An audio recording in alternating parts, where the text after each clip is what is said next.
Hello students, last lecture में हमने customs act 1962 के बेसिक्स पढ़े थे और टाइप्स ऑफ कस्टम्स ड्यूटी पढ़ी थी। इसके पार्ट 2 में हम लोग प्रोसीजर ऑफ इम्पोर्टेशन पढ़ेंगे। कस्टम्स एक्ट 1962 में प्रोविजंस ले डाउन किए गए हैं जो हमें बताते हैं कि इंडिया में इंपोर्ट किस प्रोसेस से की जाएगी। कस्टम्स एक्ट में दिए गए इंपोर्ट प्रोसीजर को पढ़ने से पहले हम इंपोर्ट का जनरल प्रोसीजर पढ़ लेते हैं कि इंपोर्ट होती कैसे है। जब भी कोई पर्सन डिसाइड करता है कि उसको गुड्स इंपोर्ट करने हैं तो वो ट्रेड इंक्वायरी करता है। कौन से गुड्स परचेज करने हैं, कौन सी कंट्री से गुड्स परचेज करने हैं, किससे गुड्स परचेज किए जाएंगे, ये सब ट्रेड इंक्वायरी में आता है। जब वो डिसाइड कर लेगा कि उसको गुड्स इंपोर्ट करने हैं तो इंपोर्ट के लिए उसको एक इंपोर्ट लाइसेंस की रिक्वायरमेंट होगी। इंडिया में कुछ एक्सेप्शनल केसेस को छोड़कर ऑलमोस्ट हर एक गुड की इंपोर्ट के लिए इंपोर्ट लाइसेंस लेना कंपलसरी होता है। इसके बाद क्योंकि ये एक फॉरेन ट्रेड है तो ज़रूरी नहीं है कि इंपोर्टर अपनी होम करेंसी में गुड्स की पेमेंट कर पाए। उसको फॉरेन करेंसी चाहिए होगी, फॉरेन एक्सचेंज चाहिए होगा, तो वो या तो एक्सपोर्टर की होम करेंसी ऑब्टेन करेगा या कुछ जनरली एक्सेप्टेड फॉरेन एक्सचेंज होते हैं जैसे US डॉलर या यूरो, वो ऑब्टेन करेगा और फाइनली वो गुड्स का ऑर्डर प्लेस कर देगा। ज़रूरी नहीं है कि इंपोर्ट का ऑर्डर प्लेस करने से पहले ही हमारे पास फॉरेन एक्सचेंज हो। फॉरेन एक्सचेंज ऑब्टेन करने का स्टेप पेमेंट से पहले भी आ सकता है। इसके बाद ऑर्डर प्लेस करने के बाद importer letter of credit issue करवाता है अपने बैंक से। लेटर ऑफ क्रेडिट एक तरह की गारंटी देता है एक्सपोर्टर को कि इंपोर्टर डेफिनेटली अपनी पेमेंट करेगा। इसके बाद इंपोर्टर एक क्लियरिंग एजेंट अपॉइंट करता है। क्लियरिंग एजेंट अपॉइंट करना कंपलसरी नहीं है। क्लियरिंग एजेंट का काम इंपोर्टर खुद भी कर सकता है और वो चाहे तो एक एजेंट अपॉइंट भी कर सकता है। जब भी गुड्स इंडिया में एंटर करेंगे तो कस्टम्स डिपार्टमेंट से क्लियरेंस लेनी पड़ेगी। क्लियरेंस लेने के लिए कुछ डॉक्यूमेंटेशन का काम होगा, कुछ प्रोसीजर्स पूरे करने पड़ेंगे और इस काम के लिए ही ये क्लियरिंग एजेंट अपॉइंट किया जाता है। अब जैसे ही एक्सपोर्टर अपने गुड्स को भिजवा देगा, अपनी साइड से शिपिंग कर देगा, तो वो शिपमेंट डिवाइस इंपोर्टर को सेंड करेगा। शिपमेंट डिवाइस एक तरह का टूल होता है, एक तरह की टेक्नोलॉजी होती है जिससे गुड्स की मूवमेंट को हम ट्रैक कर सकते हैं। तो उसका लिंक होगा या अदर एक्सेस होगा, वो इंपोर्टर को सेंड कर दिया जाएगा।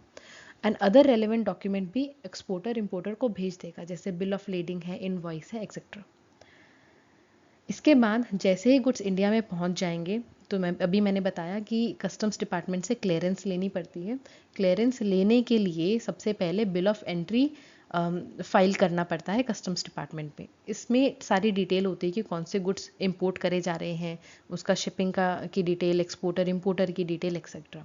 इसके बारे में हम डिटेल में आगे की स्लाइड्स में पढ़ेंगे। ये बिल ऑफ एंट्री या तो इंपोर्टर खुद फाइल करता है कस्टम्स डिपार्टमेंट में या क्लियरिंग एजेंट के थ्रू करता है, अगर उसने क्लियरिंग एजेंट अपॉइंट कर रखा है तो। फाइनली बिल ऑफ एंट्री के बाद जब गुड्स क्लियर कर दिए जाएंगे, कस्टम्स ड्यूटी पे कर दी जाएगी और GST पे कर दिया जाएगा, उसके बाद गुड्स क्लियर हो जाएंगे और इंपोर्टर उनकी डिलीवरी ले सकता है। इसके बाद क्लियरिंग एजेंट की पेमेंट करी जाएगी और एक्सपोर्टर की पेमेंट करी जाएगी। एक्सपोर्टर की पेमेंट करने के लिए हमें फॉरेन एक्सचेंज चाहिए होगा, जो हमने ऊपर वाले स्टेप में डिस्कस किया था, और फाइनली इंपोर्ट का पूरा प्रोसीजर कंप्लीट हो जाएगा। अब फाइनली हम लोग स्टडी करते हैं कि कस्टम्स एक्ट में क्या प्रोसीजर दे रखा है, कि क्या क्या प्रोसेस पूरा करना पड़ेगा गुड्स की इंपोर्ट करने के लिए। इंपोर्ट प्रोसीजर 2 पार्ट्स में डिवाइडेड है। जब तक गुड्स कस्टम्स ऑफिस तक पहुंचते हैं तो उससे पहुंचने से पहले जो भी प्रोसीजर है वो कन्वेंस का पर्सन इन चार्ज करेगा। कन्वेंस जैसे कि शिप हो गई, एयरक्राफ्ट हो गया, पर्सन इन चार्ज जो उसका होगा वो गुड्स की एंट्री करवाएगा इंपोर्टिंग कंट्री में। जब गुड्स कंट्री में पहुंच जाएंगे, कस्टम्स डिपार्टमेंट के पास पहुंच जाएंगे, तो वहाँ से इंपोर्टर अपनी क्लियरेंस करवाएगा। उसको कुछ डॉक्यूमेंटेशन करने होंगे, कुछ प्रोसेसेस करने होंगे, वो इंपोर्टर की रिस्पॉन्सिबिलिटी है, वो इंपोर्टर करेगा। फर्स्ट प्रोसीजर है जो person in charge of conveyance follow करेगा। कन्वेंस होता है मोड ऑफ ट्रांसपोर्टेशन, जैसे शिप है, एयरक्राफ्ट है, ट्रेन है, बाय रोड अगर आ रहे तो ट्रक से गुड्स आ रहे होंगे, और उनका जो पर्सन इन चार्ज होता है वो in case of a vessel master of vessel होगा। वेसल होता है शिप। तो हमारी आगे की स्लाइड्स में जहाँ पर भी वेसल लिखा हुआ होगा वो सेल्फ एक्सप्लेनेटरी है कि वो शिप की बात कर रहे हैं। मास्टर ऑफ शिप या वेसल पर्सन इन चार्ज होगा उस वेसल का। अगर एयरक्राफ्ट है तो जो पायलट इन चार्ज है या कमांडर है वो पर्सन इन चार्ज होगा एयरक्राफ्ट का, ट्रेन के केस में कंडक्टर, और अगर ट्रक से गुड्स आ रहे हैं तो ड्राइवर। कस्टम्स एक्ट का सेक्शन 29 कहता है कि अगर इंडिया में कोई भी वेसल आ रहा है या कोई एयरक्राफ्ट आ रही है तो वो नोटिफाइड कस्टम्स पोर्ट या एयरपोर्ट पर ही लैंड कर सकते हैं। उसके अलावा और किसी भी जगह पर कोई भी वेसल लैंड नहीं करेगा, कोई भी एयरक्राफ्ट लैंड नहीं करेगी।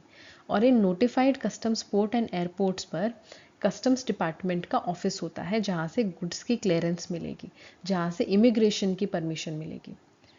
सिर्फ एक एक्सेप्शनल केस होता है जब एयरक्राफ्ट या vessel in notified customs port या एयरपोर्ट के अलावा और जगह पर लैंड कर सकते हैं। वो होता है इन केस ऑफ इमरजेंसी। अगर वेदर कंडीशंस ख़राब है, कोई एक्सीडेंट हो गया है या वेसल ख़राब है, एयरक्राफ्ट ख़राब है, तो उन केसेस में इमरजेंसी में वेसल्स या एयरक्राफ्ट को परमिशन दी जा सकती है कि वो और दूसरी जगह पर लैंड कर ले। वेसल और एयरक्राफ्ट के पर्सन इन चार्ज को ये इंश्योर करना होगा कि जब भी वो अपना वेसल या एयरक्राफ्ट लैंड करें वो कस्टम्स पोर्ट या एयरपोर्ट पर ही लैंड करें। इसके बाद सेक्शन 30 कहता है कि जब भी कोई भी वेसल, कोई एयरक्राफ्ट या किसी भी मोड ऑफ ट्रांसपोर्टेशन से गुड्स इंडिया में एंटर कर रहे हैं तो जो पर्सन इन चार्ज होगा कन्वेंस का वो इंपोर्ट मैनिफेस्ट या इंपोर्ट रिपोर्ट सबमिट करेगा कस्टम्स डिपार्टमेंट को। इंपोर्ट मैनिफेस्ट या इंपोर्ट रिपोर्ट एक तरह का डॉक्यूमेंट होता है जिसमें person in charge of conveyance सारी डिटेल्स देता है कस्टम्स ऑफिस को कि उसके कन्वेंस में कौन से गुड्स आए हैं, पैसेंजर्स कौन है, पैसेंजर्स की डिटेल, क्रू की detail, stores on board, stores मतलब जो फ्यूल या अदर टूल्स रिपेयर के लिए या अदर सामान उनकी शिप में परमानेंटली रहता है, वो सारी चीज़ों की detail person in charge of conveyance customs department को सबमिट कराएगा। अब जो मोड ऑफ ट्रांसपोर्टेशन होता है उसके बेसिस पे या तो इंपोर्ट मैनिफेस्ट सबमिट कराया जाएगा या इंपोर्ट रिपोर्ट सबमिट कराई जाएगी। अगर शिप है तो शिप के केस में इंपोर्ट मैनिफेस्ट दिया जाता है जो मास्टर ऑफ वेसल या मास्टर ऑफ शिप सबमिट कराता है। और इसका जो टाइमिंग होगा वो होगा कि जैसे ही शिप अराइव होती है उसके 24 घंटे के अंदर अंदर या शिप के अराइवल से पहले इंपोर्ट मैनिफेस्ट कस्टम्स ऑफिस तक पहुंच जाना चाहिए। एयरक्राफ्ट के केस में इंपोर्ट मैनिफेस्ट होगा और वो लैंडिंग से पहले या इमीडिएटली आफ्टर लैंडिंग सबमिट कराना होता है कस्टम्स ऑफिस में।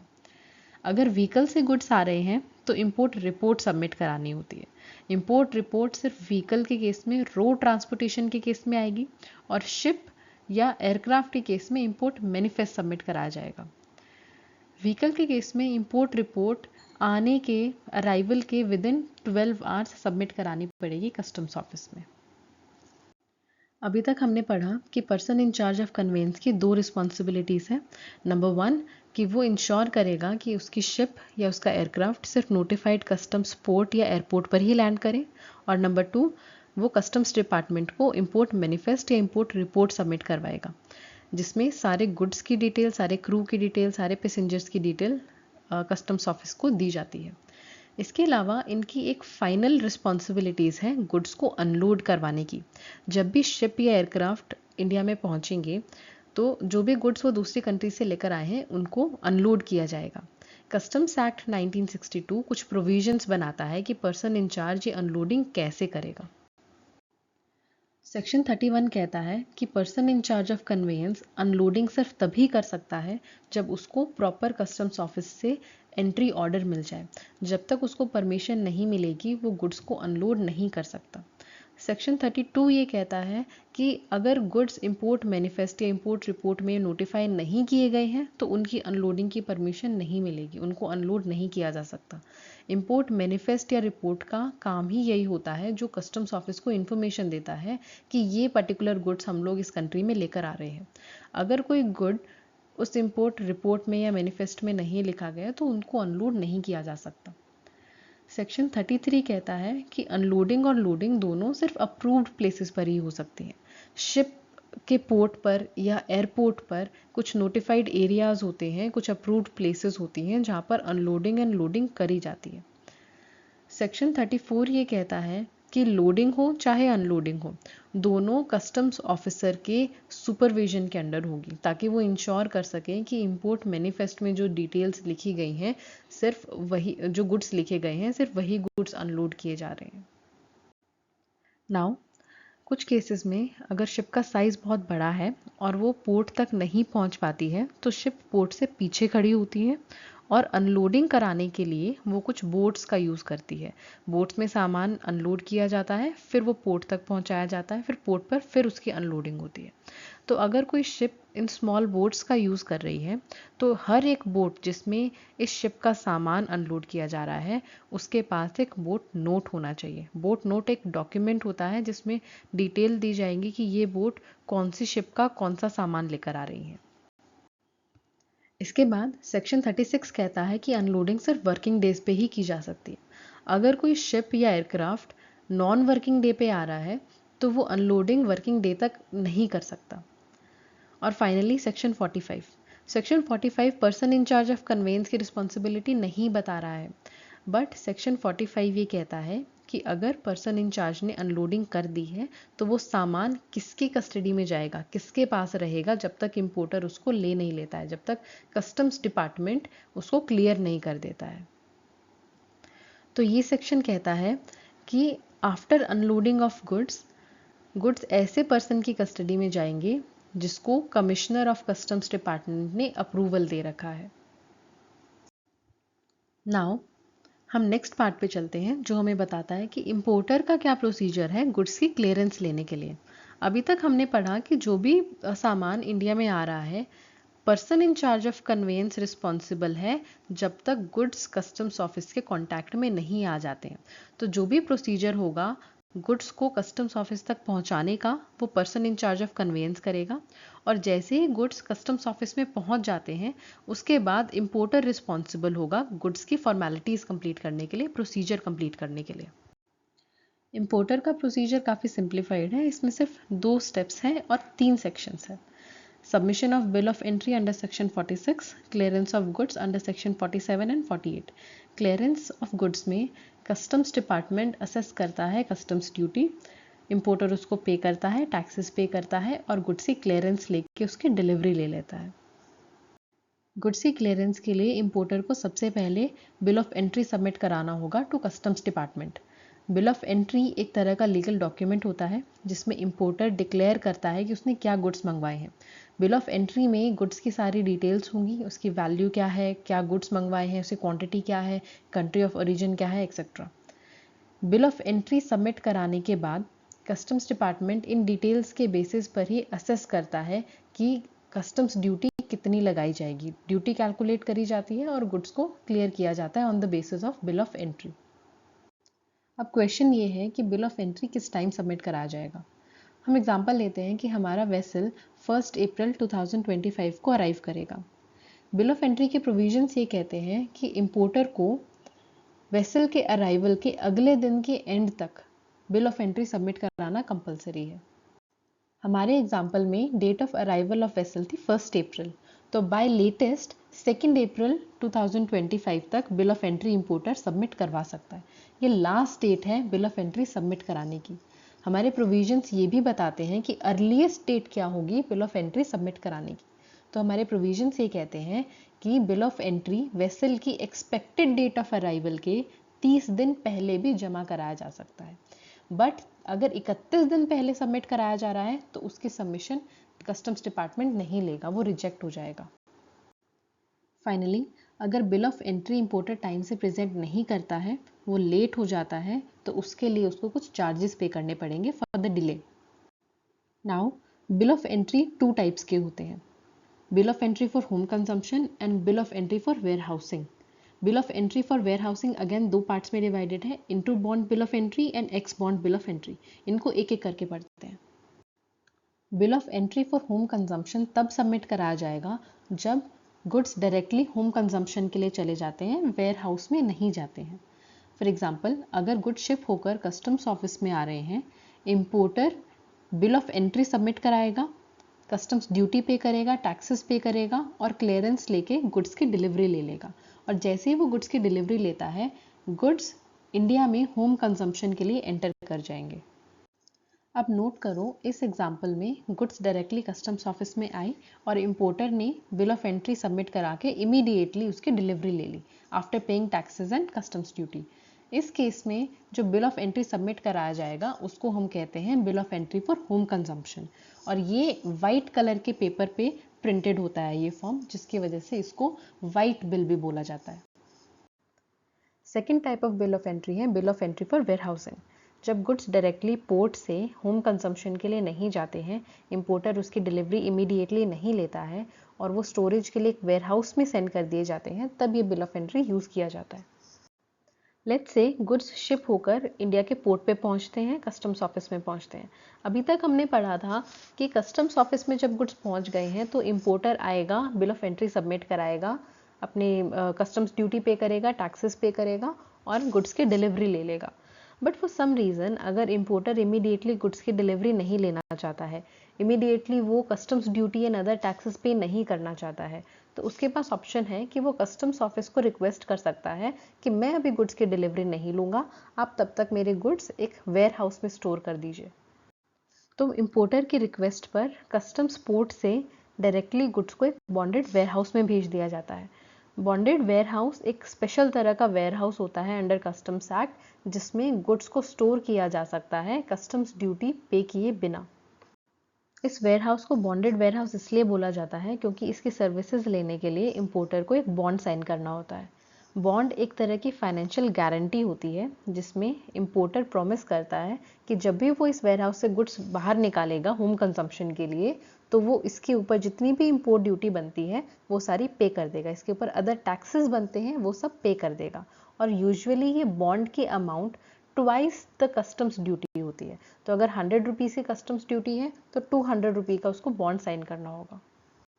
जब तक बॉन्डेड वेयरहाउस से गुड्स इंपोर्टर नहीं निकालता है तब तक वो अपनी कस्टम ड्यूटी पे करना डेफर कर सकता है, उसको डिले कर सकता है। और अभी हमने कहा कि इंपोर्टर की रिक्वेस्ट पर ही ये गुड्स बॉन्डेड वेयरहाउस में जाते हैं, तो वो रिक्वेस्ट किस फॉर्म में करी जाएगी? इंपोर्टर कस्टम्स ऑफिस में एक into bond bill of entry submit कराएगा, जिसमें वो रिक्वेस्ट करता है कि मैं अभी गुड्स की डिलीवरी नहीं ले रहा हूँ, मैं अभी कस्टम्स ड्यूटी पे नहीं कर रहा हूँ, और जब तक मैं इसको डेफर करता हूँ तब तक बॉन्डेड वेयरहाउस में मेरे गुड्स स्टोर्ड रहें। बॉन्डेड वेयरहाउस में इंपोर्टेड गुड्स 1 ईयर तक रखे जा सकते हैं। और जब भी इंपोर्टर डिसाइड करता है कि उसको अब बॉन्डेड वेयरहाउस से गुड्स निकालने हैं होम कंजम्पशन के लिए, तो उसके लिए वो एक और बिल ऑफ एंट्री सबमिट कराएगा जिसको हम कहते हैं x bond bill of entry. X bond bill of entry submit कराया जाता है जब बॉन्डेड वेयरहाउस से गुड्स निकालने हैं और इंपोर्टर को इंपोर्ट ड्यूटी पे करके अदर टैक्सेस पे करके गुड्स की डिलीवरी लेनी है। बिल ऑफ एंट्री के सबमिशन के बाद क्लियरेंस ऑफ गुड्स का प्रोसेस स्टार्ट हो जाता है अंडर सेक्शन 47। इस सेक्शन के अंडर जैसे ही एक कस्टम ऑफिसर को बिल ऑफ एंट्री रिसीव होता है तो उस बिल ऑफ एंट्री के गुड्स आइडेंटिफाई किए जाते हैं, उनको असेस किया जाता है, कस्टम्स ड्यूटी कैलकुलेट की जाती है और चेक किया जाता है कि गुड्स प्रोहिबिटेड तो नहीं है। इसके बाद जो भी कस्टम ड्यूटी असेस करी गई है उसकी पेमेंट करी जाएगी। इंपोर्टर कस्टम्स ड्यूटी पे करेगा, इंपोर्टर अदर टैक्सेस जीएसटी पे करेगा, एंड उसके बाद अगर proper officer under customs department satisfied है कि गुड्स प्रोहिबिटेड नहीं है, हर तरह की ड्यूटी एंड टैक्सेस पे कर दी जा चुकी है, तो वो क्लियरेंस ऑफ गुड्स का परमिट दे देता है। गुड्स की क्लियरेंस मिलने के बाद इंपोर्टर के पास 3 दिन का टाइम है कि वो अपने गुड्स पोर्ट से उठा ले, उसकी डिलीवरी ले ले। अगर वो डिले करता है, अगर 3 दिन से ज़्यादा गुड्स पोर्ट पर रहते हैं तो वो लाइबल है डीम्यूरेज पे करने के लिए। डीम्यूरेज एक तरह का टैक्स होता है जो पोर्ट अथॉरिटीज़ लेती हैं जब टाइमली गुड्स पिकअप नहीं किए जाते हैं। नेक्स्ट सेक्शन 48 कहता है कि अगर गुड्स अनलोड होने के 30 दिन के अंदर अंदर क्लियर नहीं किए जाते हैं, क्लियर करने का मतलब है या तो इंपोर्टर ने बिल ऑफ एंट्री सबमिट नहीं कराया है या सबमिट करवा दिया है और गुड्स की क्लियरेंस के बाद उसने गुड्स पिकअप नहीं किए हैं या उसने वेयरहाउसिंग के लिए भी अप्लाई नहीं किया है, तो इस केस में 30 दिन अगर निकल जाते हैं अनलोडिंग के बाद तक, तो इस सेक्शन के अंडर गुड्स को सेल किया जा सकता है after notice to importer. Let's से कस्टम्स एरिया में गुड्स पहुंच गए हैं, इंपोर्टर ने 30 दिन तक ना तो बिल ऑफ एंट्री सबमिट किया है या सबमिट कर दिया है लेकिन गुड्स की क्लियरेंस के बाद उसने पिकअप नहीं किया है। 30 दिन तक अगर वेयरहाउसिंग नहीं हुई है या क्लियरेंस नहीं हुई है, गुड्स क्लियर नहीं किए गए हैं, उस केस में कस्टम्स ऑफिस इंपोर्टर को एक notice of sale of goods देगा। इस नोटिस में लिखा होगा कि आपने गुड्स क्लियर नहीं किए हैं, इस वजह से गुड्स को सेल किया जा रहा है। कस्टम्स एरिया में जो भी पर्सन इन गुड्स का इंचार्ज है, जिसके पास कस्टडी है गुड्स की, एक प्रॉपर ऑफिसर की परमिशन के बाद वो गुड्स को सेल कर सकता है। अभी तक हमने पढ़ा कि कस्टम्स एक्ट में जनरल प्रोसीजर क्या होगा गुड्स को इंपोर्ट करने का। जनरली जो भी सामान मंगवाया जा रहा है वो कैसे क्लियर किया जाएगा। अब आगे के प्रोविजंस हमें बताते हैं कि कुछ स्पेशल केसेस में इंपोर्ट का प्रोसेस क्या होगा। जैसे अगर गुड्स पोस्ट के थ्रू मंगवाए जा रहे हैं तो प्रोसेस क्या होगा, जो बैगेज है पैसेंजर्स के साथ उसके इंपोर्टेशन का प्रोसेस क्या होगा, और फाइनली जो स्टोर्स ऑन बोर्ड है, जो सामान शिप में या वेसल में रखा हुआ है, उसकी इंपोर्टेशन के लिए क्या प्रोसेस है। इन तीनों केसेस का एक इंट्रोडक्शन लेते हैं। अगर गुड्स बाय पोस्ट मंगवाए जा रहे हैं तो गुड्स जिस भी पैकेज में पैक होकर आएंगे उस पैकेज के ऊपर एक लेबल पेस्टेड होगा जो गुड्स की डिटेल देगा। इसके अलावा एक्सपोर्टर अपनी एक डिक्लेरेशन भी उसके ऊपर पेस्ट करेगा, जिसमें वो कंट्री ऑफ ओरिजिन डिक्लेयर करेगा, गुड्स की डिक्लेरेशन देगा, इंपोर्टर की डिटेल देगा, etcetera. Then procedure for baggage में जो क्रू या पैसेंजर्स उस शिप में आ रहे हैं, प्लेन में आ रहे हैं या बस या ट्रेन में आ रहे हैं, उनके साथ जो भी बैगेज आएगा, उनका सामान उनके साथ आएगा, कस्टम्स एक्ट में उस सामान की, उस बैगेज की भी क्लियरेंस लेनी होती है। एंड फाइनली स्टोर्स, जैसे कोई भी गुड जो वेसल या एयरक्राफ्ट के अंदर यूज किया जाएगा, फ्यूल है, स्पेयर पार्ट्स है, अगर खाना सर्व किया जा रहा है वेसल या एयरक्राफ्ट के अंदर तो वो फूड आइटम्स भी स्टोर्स में आएगा। इन सब की भी क्लियरेंस लेनी होगी under customs act. First special case है जब गुड्स को हम बाय पोस्ट मंगवाते हैं फ्रॉम अ फॉरेन कंट्री। जब भी फॉरेन कंट्री से इंडिया में कोई पार्सल आता है तो वो सीधा पोस्ट ऑफिस के फॉरेन पार्सल्स डिपार्टमेंट में जाता है। जो पार्सल आएगा उसके ऊपर एक कस्टम्स डिक्लेरेशन होना कंपलसरी है। Bill of entry usually required नहीं होता है, एक्सेप्ट अगर हम लोग कमर्शियल गुड्स मंगवा रहे हैं तो। कमर्शियल गुड्स अगर बाय पोस्ट आ रहे हैं तो उसके लिए बिल ऑफ एंट्री की रिक्वायरमेंट होगी। जब फॉरेन पार्सल्स इंडिया में पोस्ट ऑफिस में पहुंचते हैं तो एरिया वाइज उसको अलग अलग बैग में डिस्ट्रीब्यूट कर दिया जाता है। हर एक बैग का लेबलिंग होना ज़रूरी है अंडर कस्टम्स एक्ट। हर एक बैग के ऊपर पोस्ट पार्सल्स लिखा जाएगा ताकि आइडेंटिफाई किया जा सके कि फॉरेन पार्सल्स आए हैं। जब ये पोस्ट पार्सल्स पोस्ट ऑफिस में पहुंचते हैं तो कस्टम्स एक्ट के अंडर पोस्ट मास्टर रिस्पॉन्सिबल है कस्टम्स ऑफिस में सारी इंफॉर्मेशन सबमिट कराने के लिए regarding these parcels. Post master customs officer को, या उसको हम अप्रेजर बोलेंगे, अप्रेजर को कुछ इंफॉर्मेशन सबमिट कराता है जब फॉरेन पार्सल्स इंडिया में आते हैं। वो बताएगा कि कौन सी कंट्री से कितने पार्सल्स इंडिया में आए हैं। उन पार्सल्स के इनवॉइस या बिल्स जो उनके साथ आए हैं वो भी सबमिट कराने होंगे। कस्टम्स डिक्लेरेशन जो एक्सपोर्टर ने भेजा होगा वो भी सबमिट कराया जाएगा। और finally other relevant information if required post master appraisal को सबमिट करवाएगा। पोस्ट मास्टर जो ये डिटेल्स सबमिट करा रहा है कस्टम्स ऑफिस में, इसका वो सेम पर्पस है जो बिल ऑफ एंट्री का था जो हमने पिछली स्लाइड्स में पढ़ी। अब जैसे ही ये बैग ऑफ पोस्ट क्रिएट हो जाता है, पोस्ट मास्टर उसको कस्टम्स ऑफिस में लेके जाएगा और वो बैग जिसमें सारे पोस्ट पार्सल्स हैं वो ओपन किया जाएगा only in the presence of appraisal. ये अप्रेजर एक कस्टम्स ऑफिसर है जिसकी प्रेजेंस में ही मेल का बैग ओपन किया जाएगा। इस बैग को ओपन करने के बाद अगर कोई सस्पेक्टेड पार्सल पाया जाता है तो पोस्ट मास्टर उसको अप्रेजर को हैंड ओवर कर देगा। सस्पेक्टेड पार्सल्स का मतलब है कोई भी ऐसा पार्सल जिसमें कोई प्रोहिबिटेड आइटम है या कोई ऐसा आइटम है जिसके ऊपर कस्टम्स ड्यूटी चार्ज की जाएगी, कोई टैक्स चार्ज किया जाएगा। अप्रेजर इन सब डिटेन्ड आइटम्स को, सस्पेक्टेड पार्सल्स को इंस्पेक्ट करेगा और अगर कोई प्रोहिबिटेड आइटम है तो उसको वो अलग कर देगा, अपने पास रख लेगा। और अगर कोई ऐसा आइटम है जिसके ऊपर कस्टम्स ड्यूटी चार्ज की जाएगी तो उस कस्टम्स ड्यूटी को कैलकुलेट किया जाएगा और कैलकुलेट करने के बाद हैंडओवर कर दिया जाएगा पोस्ट मास्टर को। पोस्ट मास्टर उन पोस्ट को डिलीवर करेगा और डिलीवरी के टाइम अगर कोई टैक्सेस कलेक्ट करने हैं, कोई कस्टम्स ड्यूटी जो अप्रेजर ने कैलकुलेट की थी वो कलेक्ट करनी है तो वो ड्यूटी कलेक्ट करेगा। इन स्टेप्स को एक बार रिवाइज कर लेते हैं। सबसे पहले पार्सल इंडिया में पहुंचेगा और उसको एक बैग में डाला जाएगा। उस बैग की लेबलिंग करी जाएगी पोस्ट पार्सल्स के नाम से। ये बैग पोस्ट मास्टर को दे दिया जाएगा और इसके अंदर जितने भी पार्सल्स हैं उन सबकी डिटेल्स पोस्ट मास्टर अप्रेजर को हैंडओवर करेगा। इन्फॉर्मेशन मिलने के बाद ये बैग अप्रेजर के पास लेके जाया जाएगा, उसकी इंस्पेक्शन करी जाएगी, कस्टम्स ड्यूटी कैलकुलेट करी जाएगी और फाइनली उस पार्सल को डिलीवर कर दिया जाएगा और डिलीवरी के टाइम पर कस्टम्स ड्यूटी कलेक्ट कर ली जाएगी। एक बात और नोट करो, अगर पार्सल के थ्रू कुछ गिफ्ट्स आ रहे हैं, हम गिफ्ट्स इंपोर्ट कर रहे हैं फॉरेन कंट्री से, तो अगर उन गुड्स की वैल्यू 10,000 रुपीज़ तक की है तो उनके ऊपर कोई भी कस्टम्स ड्यूटी चार्ज नहीं की जाती है। अगर वो 10,000 से ऊपर के अमाउंट के हैं तो उनके ऊपर कस्टम्स ड्यूटी चार्ज की जाएगी। और इसके साथ साथ अगर कोई ऐसा आइटम हमने मंगवाया है जिसके ऊपर कस्टम्स ड्यूटी लगाई जाती है और अगर कस्टम्स ड्यूटी 100 रुपये या उससे कम तक की है तो वो कस्टम्स ड्यूटी एग्जेम्प्टेड होती है, उसको माफ़ कर दिया जाता है। Next is procedure for stores on board. Stores हमें पता है वो आइटम्स होते हैं जो जर्नी के ड्यूरिंग वेसल में या एयरक्राफ्ट में कंज्यूम कर लिए जाएंगे।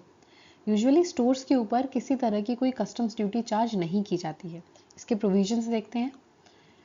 अगर कोई गुड्स इंपोर्ट किए जा रहे हैं जिनको एज स्टोर्स यूज किया जाएगा वेसल्स या एयरक्राफ्ट में, तो ऐसे इंपोर्टेड गुड्स की वेयरहाउसिंग कराई जा सकती है विदाउट पेइंग कस्टम्स ड्यूटी। उनके ऊपर कस्टम्स ड्यूटी असेस नहीं की जाएगी। नेक्स्ट प्रोविजन कह रहा है कि अगर कोई भी एयरक्राफ्ट या वेसल इंडिया में आ रहा है, उसके ऊपर जो भी स्टोर्स है, जो भी स्टोर्स ऑन बोर्ड है, वो उस वेसल और एयरक्राफ्ट के अंदर ही रखे जाएंगे, उनको अनलोड नहीं किया जाएगा। अगर अनलोड किया जा रहा है तो उसको वेयरहाउस में लेके जाया जाएगा, जो हमने ऊपर वाले पॉइंट में पढ़ा है। अगर वो वेयरहाउस भी नहीं किए जा रहे हैं, वो वेसल के अंदर ही रहेंगे, उसके ऊपर कोई कस्टम्स ड्यूटी पे नहीं करी जाएगी। अगर एक वेसल से दूसरे वेसल या शिप में वो स्टोर्स को हम ट्रांसफ़र करना चाहते हैं तो कस्टम्स डिपार्टमेंट की परमिशन से वो ट्रांसफ़र किया जा सकता है विदाउट पेइंग कस्टम्स ड्यूटी।